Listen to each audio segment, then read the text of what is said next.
Ton টিকি। টুটু নামে ছোট্ট খরগোশ খেলার মাঠে এসেছে।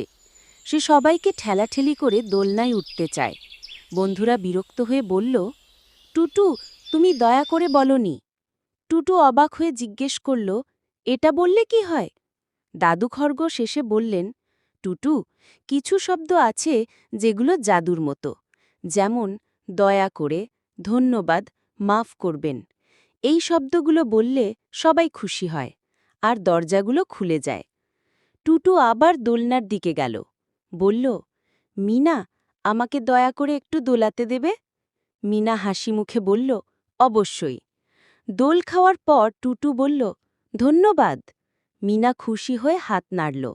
টুটু বুঝল, ভদ্র কথা আসলেই জাদুর মতো, কারণ এগুলো সবাইকে বন্ধুত্বের জাদুতে বেঁধে রাখে। সে হাসি মুখে বলল, এখন থেকে আমি সব সময় জাদু শব্দগুলো ব্যবহার করব।